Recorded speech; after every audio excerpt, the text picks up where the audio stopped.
नाशिक ग्रामीण जिल्ह्यातील सैखेडा पोलीस ठाण्यात जादूटोणा, अंधश्रद्धा आणि फसवणुकीच्या गंभीर आरोपांप्रकरणी एका व्यक्तीविरुद्ध गुन्हा दाखल करण्यात आलाय। फिर्यादी पत्नीने दिलेल्या तक्रारीनुसार तिचा पती स्वतःला भोंदू बाबा म्हणून लोकांची दिशाभूल करत असल्याचा तसेच जादूटोण्याच्या नावाखाली आर्थिक फसवणूक आणि मानसिक छळ केल्याचा आरोप करण्यात आलाय।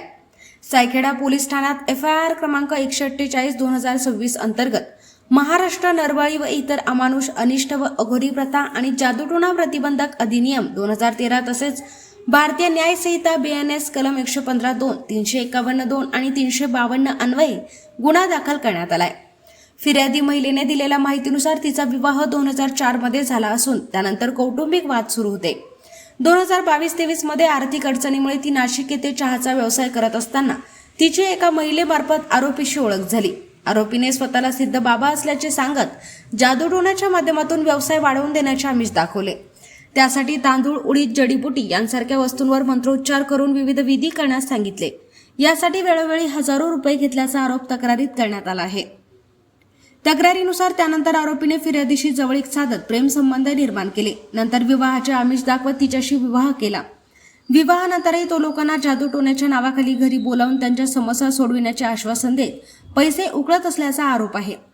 मारहाण व धमक्यांचाही आरोप फिर्यादीच्या म्हणण्यानुसार तिने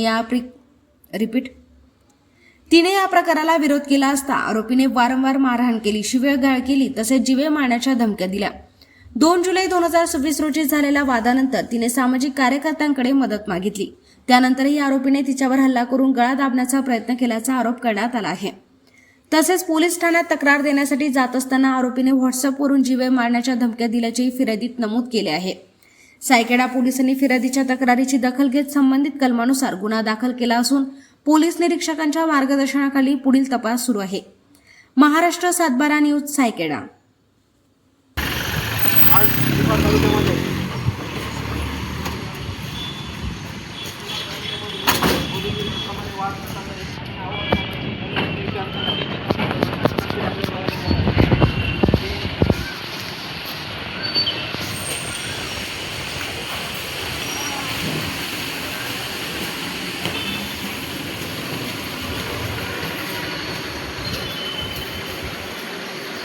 ओके।